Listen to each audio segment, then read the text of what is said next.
My name is Inês Reis. I'm from PBBR, Ius Laboris firm in Portugal. I'm here today with my colleague who is going to introduce himself to talk about recruitment and retention. Thanks, Inês. Good to see you. My name is Sideri. I am an employment lawyer with the Italian Ius Laboris firm Toffoletto De Catamaio, and I am based in Milan. And we are tackling this retention and or recruitment stuff. Again, I memorized it 5 minutes ago, but still, age, that's a big problem. And what's it like in Portugal now? How do you go about hiring people and attracting talent? And once you've got the talent, how do you keep it with the company? And what can you do?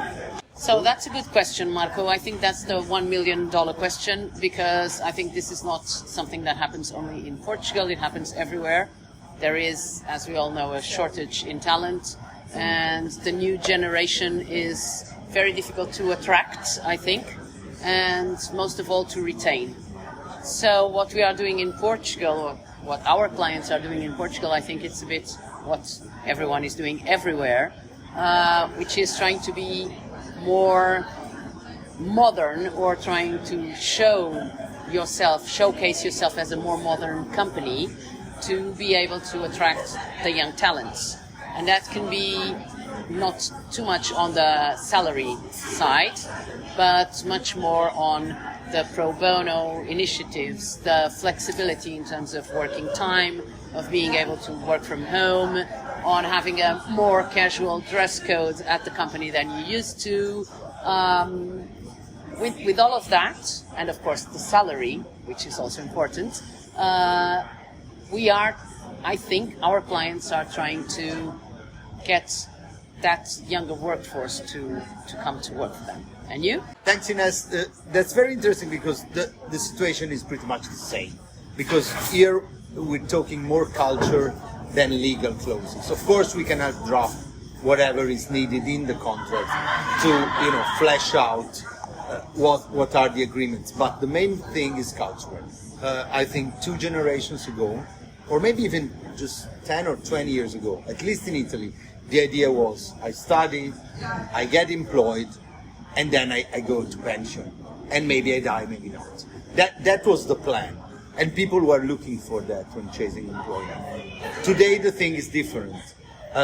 Younger generation have a different concept of work, maybe because they've seen another world, they've seen things happening which have changed their ideas, and they think they know what they want, which is very good, but that makes them a worthy opponent when negotiating an employment deal, because they're going to say, what about smart working? They're going to say, what about holidays? They're going to say, what about weekends? And what about working hours?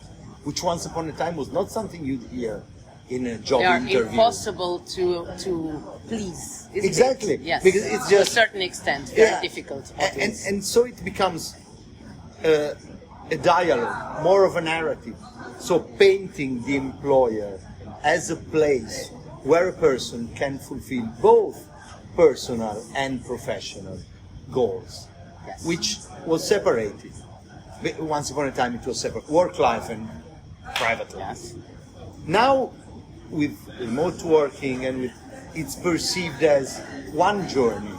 But they want to keep it separate, don't they? Yes, they don't want the other. They don't want to mix it. Yeah. But it mixed in practice, because you work from true. home and your time is divided, and devices allow you to do stuff. To be constantly online. So you need to have boundaries. And I think the way it's presented, rather than formally, in a substantial way, as a narrative, is very important, because it also communicates loads about the employer.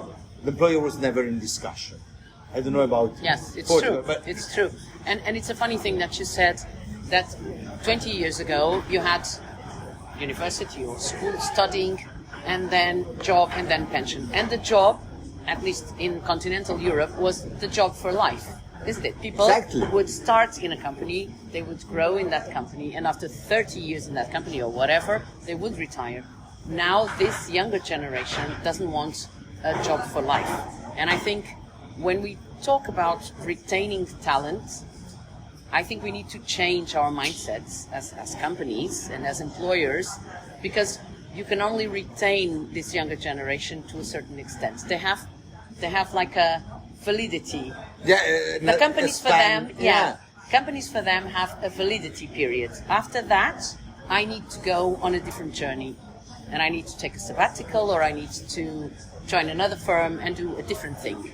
They are much more versatile in terms of career than we were and our parents were.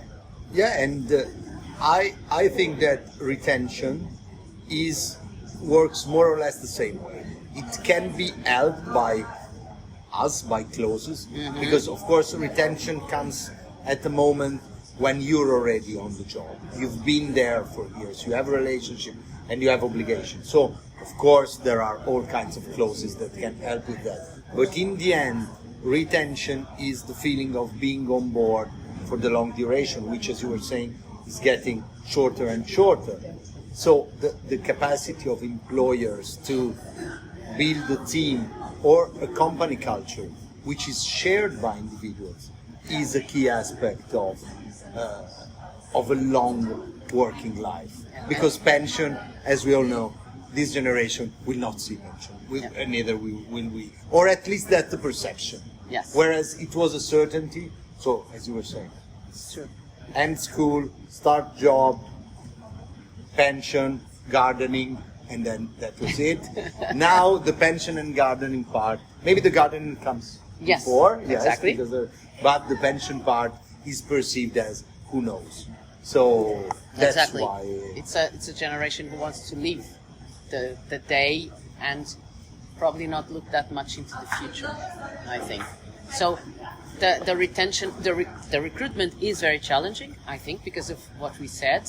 The not so formal aspects that we are used to is to negotiating salary, and that's it. So there are other parts to the recruitment that are now much more important, at least to the younger workforce.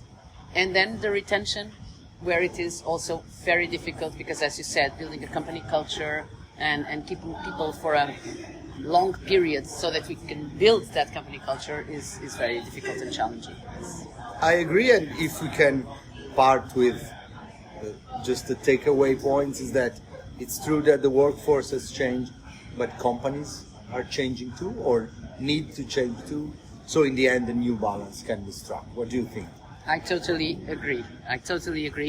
I think companies, if they don't change, they will not succeed, because they will be unable to attract and retain any talent whatsoever, isn't it? Because there will be more charming companies to attract those younger people, and as we know, there is a shortage of talent, so it's a fierce fight for that. Yes. And having a good lawyer is a big part of the change.